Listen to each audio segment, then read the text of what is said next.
Good afternoon, everybody. It is Sunday, November the 29th. It's about 1:30 p.m. and I'm in Golders Hill Park in North London. I have been here quite a few times. It's what I would describe as one of your more local parks, so it's not going to be on any tourist guide to London, but once you get out of central London and away from the sort of royal parks or the sort of more famous parks, there's a great number of local parks throughout the London boroughs, and I'm in the borough of Barnet, which is, as I said, North London. And Golders Hill Park has a number of interesting features. There's a zoo, there's ponds. Being late November now, most of the trees have lost their colours, so I won't be able to show you too much of that. But when I was here earlier in the month, I mean, these trees were pretty stunning, really. Plenty of golds and reds, and as I said, it's nearly the end of the month now, so the leaves have mostly lost their covering. But I'll keep quiet for a bit and just let you enjoy the atmosphere here.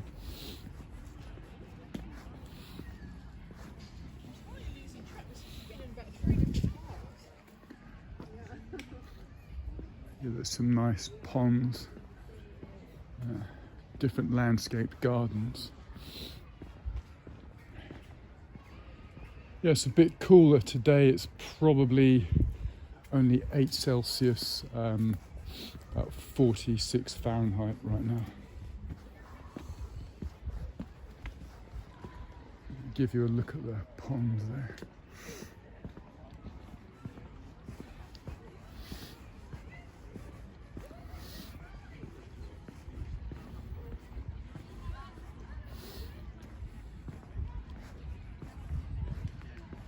And got some terraced areas here which are pretty nice. Let's go around here.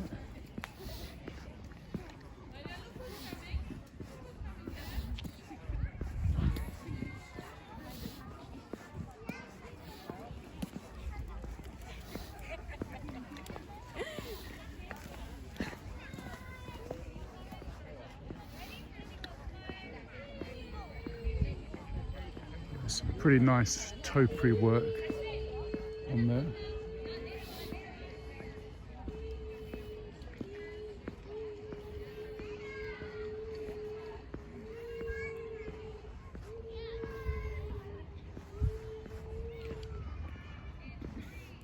Yeah, there's a number of what I call local London parks that I really enjoy. Golders Hill Park is one of them. There's so a few others. There's one called Clissold Park in Hackney, which is pretty nice, and Clissold Park is particularly nice in the autumn. I've seen spectacular colours there on the trees. There's also a place called Springfield Park, which is slightly further east of Clissold Park, and that again is just a local park. Again, not particularly large, but it has a few decent features. Springfield Park has a cafe, I think tennis courts, just different bits and pieces.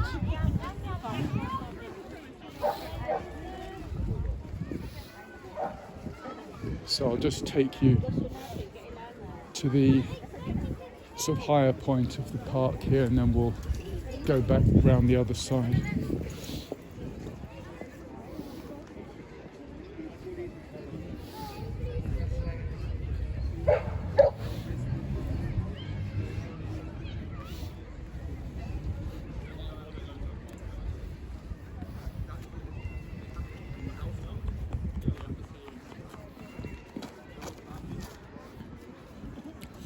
Also, like most parks in London, you've got great trees. I mean, look at this one. That's pretty special.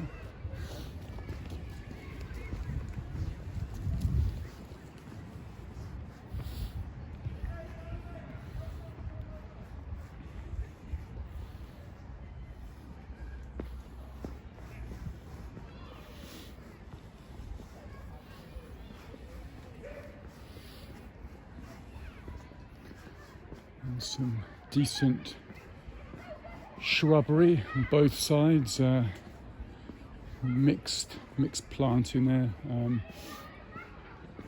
Often in these places you see plenty of rhododendron bushes. They grow pretty dense, they get pretty large. Just give you a sort of panoramic look there.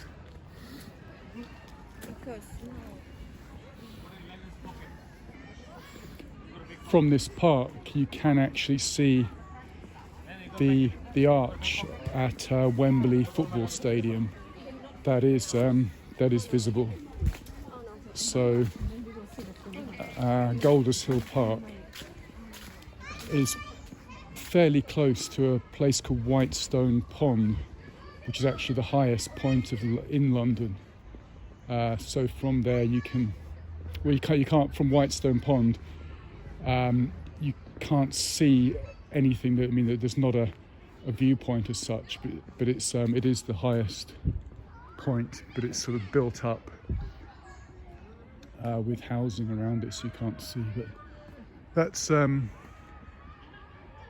of where we've just come from over there. But these trees here are pretty special. And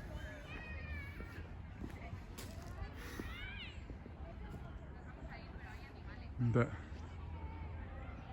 one in the middle is nice.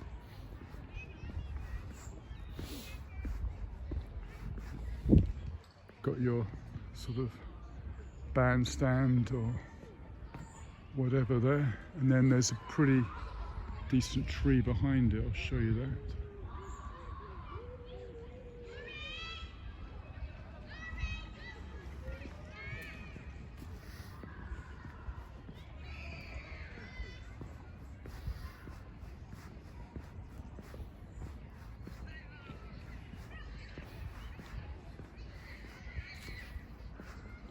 And we'll head over in the direction of the sort of, well, not a zoo as such, an animal enclosure, shall we say. And let me show you the sort of lawn there, with a sculpture in the middle there.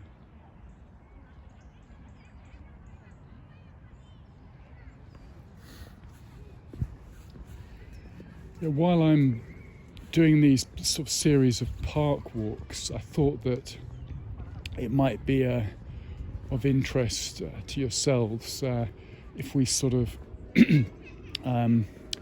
how can I put it, if we sort of chewed the cud just on matters philosophical, theological, political. If there's not too much immediate detail for the eye, then I think it's an opportunity to sort of widen our remit and sort of discuss matters pertaining to what people are talking about or what people are interested in. Obviously, at the moment, being in winter 2020, there's really just one issue on everyone's mind, and that's true in the UK, in Europe, North America, East Asia, Australasia, almost everywhere really. And in a way, the issue that's sort of dominating our lives, it's an interesting situation. It sort of makes one question what, or not what, but how can one actually establish what's real, what's false between truth and deception? What tools does the individual or does society have to access the truth when it may be difficult to do so, especially if there are many contradictions, many different opinions, things that don't add up, things that don't make sense. How does one find clarity?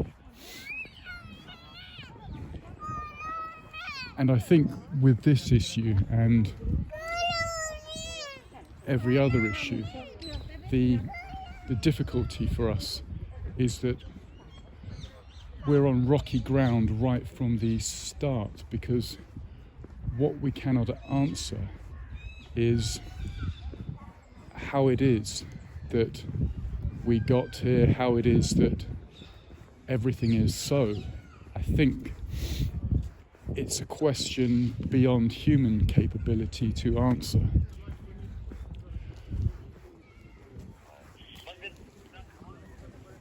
The fact that something has come from nothing, how is that possible to explain in any sort of terms that as humans we could recognize? The education system presents us with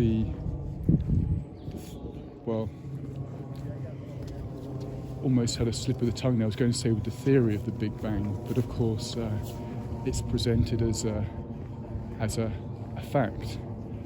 So we're given this scenario of the Big Bang, the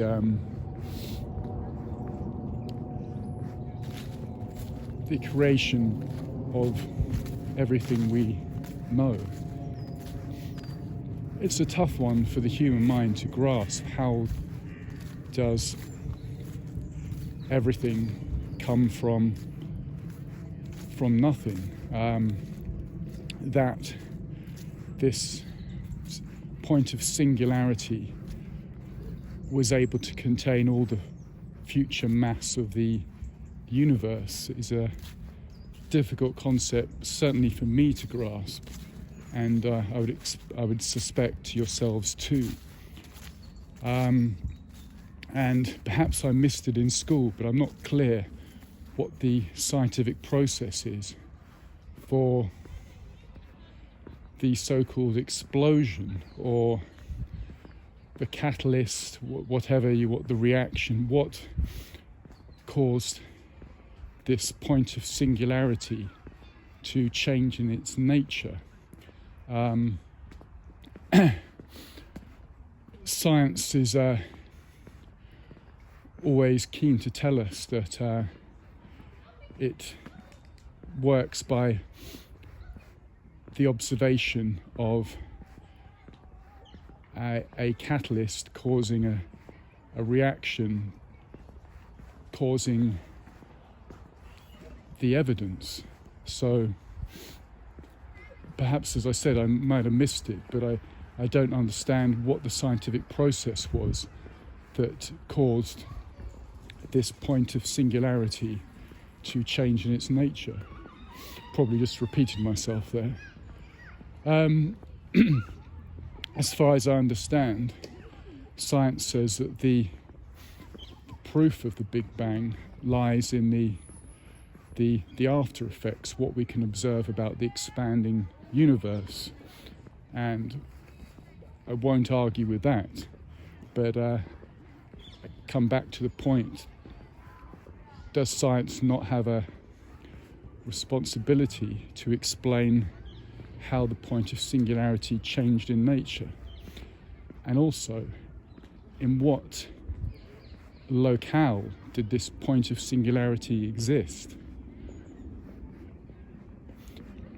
It's a difficult one. I mean, it's well beyond my mind's ability to comprehend it, and probably yours too.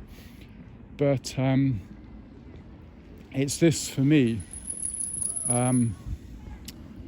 challenge in not understanding everything that is, that means for me that we're automatically always on shaky ground. Personally, I have zero answers, only questions. Other people present themselves as having certainties. I would say that unless I can personally know it, I would say it's difficult for me to claim something as being the case. So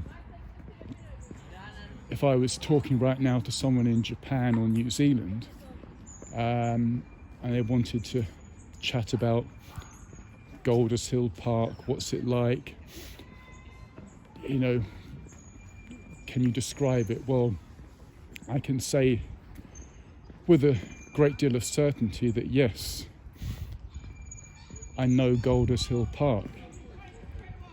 For someone that's never been here, they would not be able to know that. They would have experience, of course, of other parks that they know, and it wouldn't be too difficult for them to extrapolate exactly how it is here.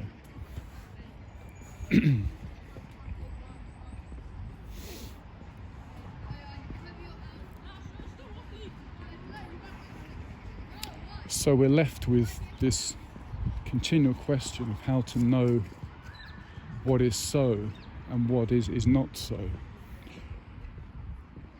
The education system, and I would say primary, secondary and university, would ideally be a place to open up questions, to have as many questions as possible. But could it be that it is the exact opposite, that it actually is the place to close down questions rather than open them up?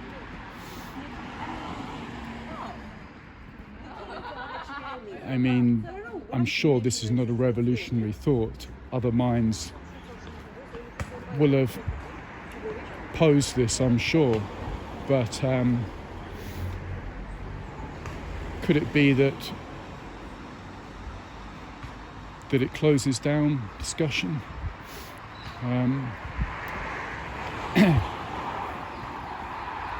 Certainly, as time goes on, that's a theme I'm running with.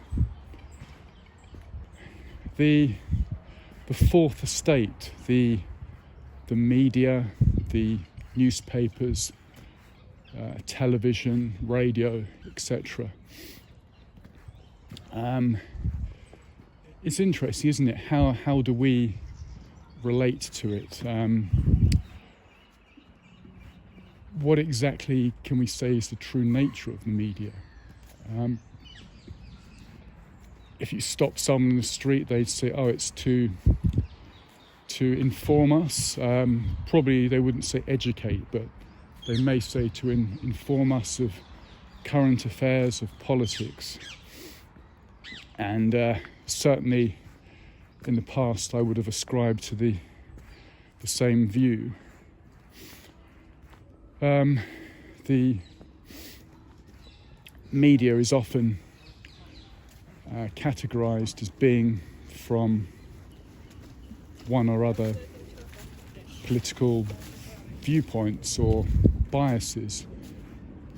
Some media is presented as being from the left, some from the right, some from the centre, and some from the far left, some from the far right.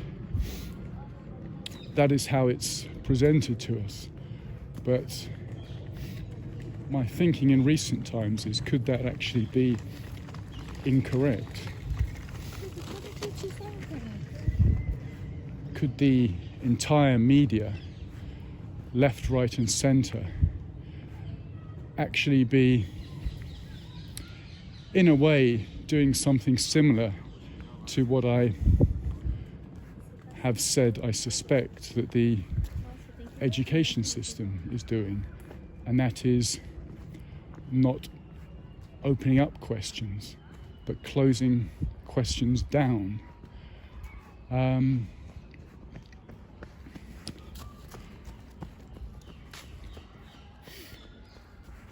Certainly, on a number of issues, in recent times, you see a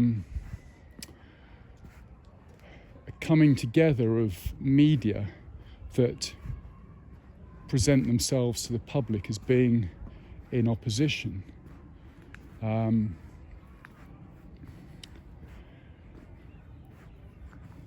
the same thing happens with politics. So figures that traditionally presented themselves to the public or to the electorate as being fundamentally opposed to each other, subsequently one finds that they are actually in agreement, or rather they present themselves to the public as in agreement. So what does this mean? How can we describe this? I should throw in some examples so that it becomes clearer what I'm talking about. Going back, say, to the 1990s, there was a British Conservative. The British Conservative Party was having an election to choose a new leader. I think this was sometime in the late 1990s, and two of the candidates were from very different wings of the party. You had John Redwood, who was, or who could be described as being more from the right of the party, and you had another candidate, Ken Clarke, who was very much a man that presented himself as being from the so-called moderate or modernising or centre of the Conservative or Tory party.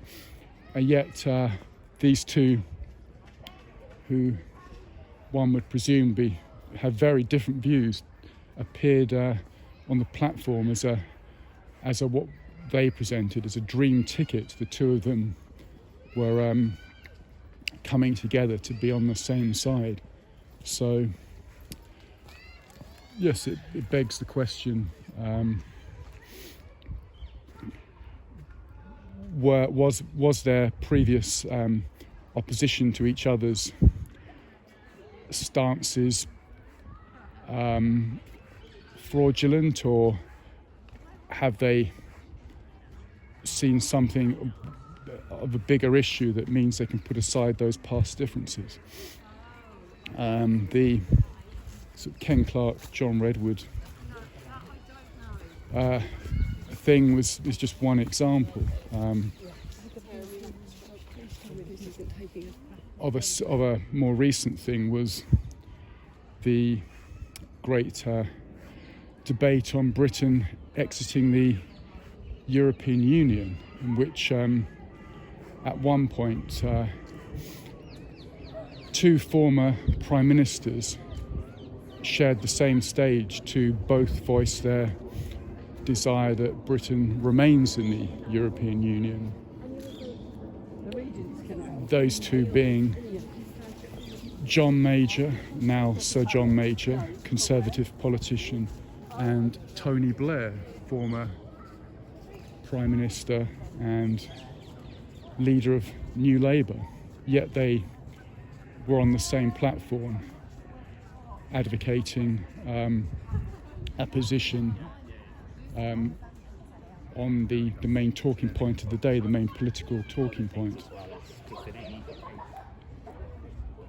That platform they shared was, I think, around the year 2015, maybe 2016. But I remember, and so do many more people, the period between 1992 and 1995, when Tony Blair and John Major were very much opponents. And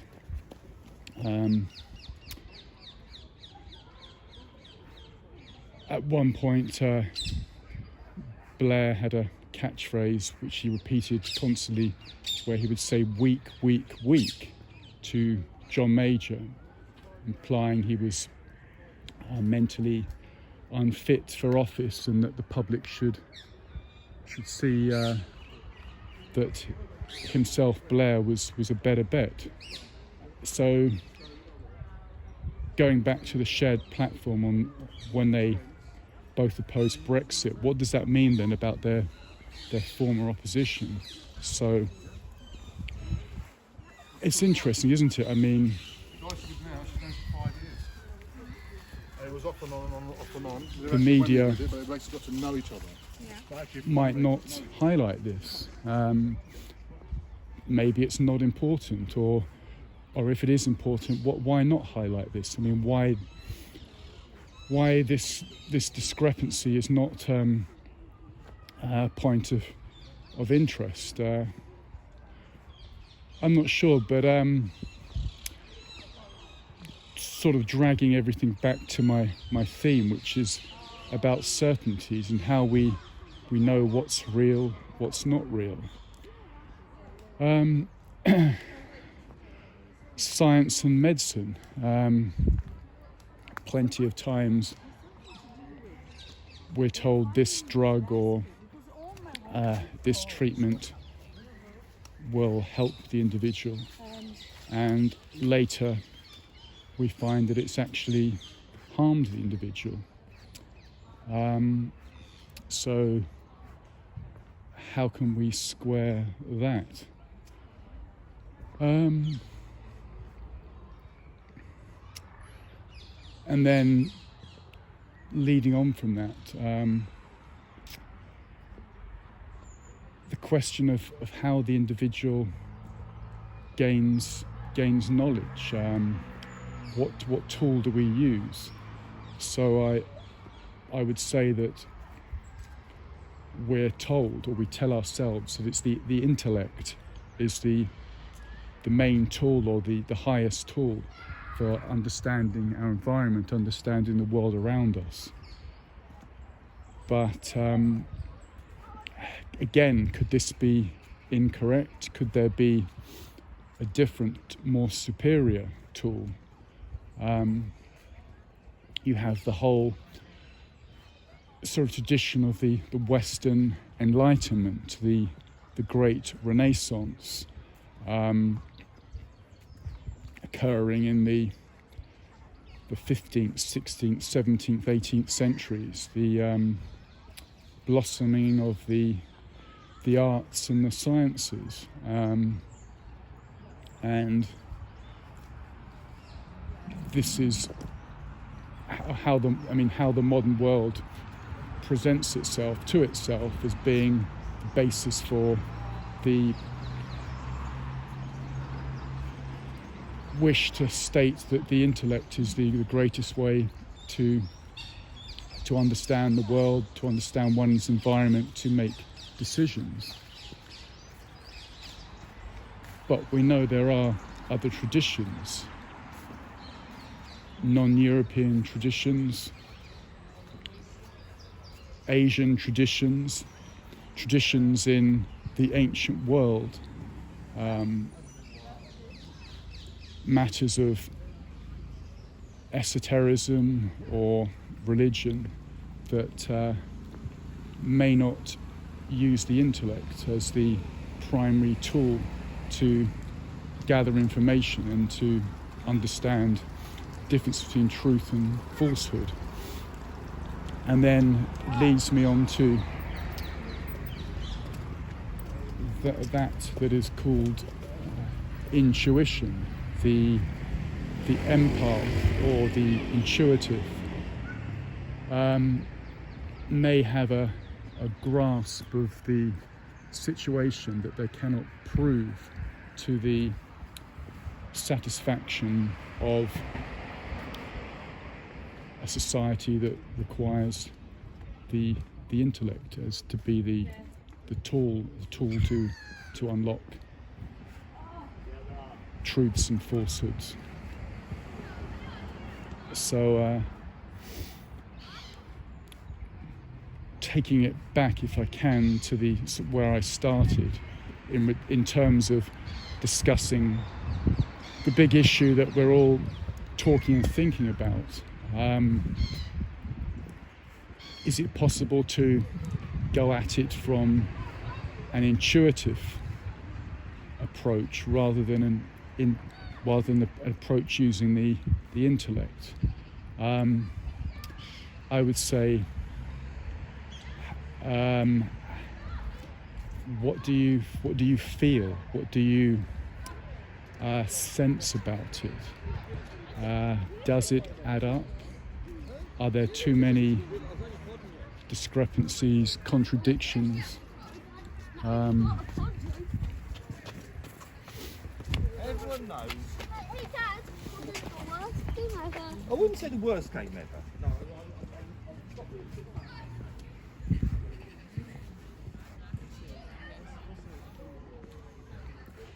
That's the gist of what I'm trying to get across today, really. Just that, should we perhaps use other tools or another tool They're not 600 quid, sorry, 600 quid a visit. in dealing with our attempt to understand the truth of this situation. So we've passed 30 minutes, so I'll sign off in a second. So that's a little bit of philo chat for you. Hope as well you could appreciate the trees and the sort of tranquility of Golders Hill Park, and I will, as I said, be doing a series of videos on the London parks. So in amongst all my sort of gritty urban stuff, you'll always find a treat in the terms of a park walk. So stay tuned for that. So I'll sign off. Bye for now.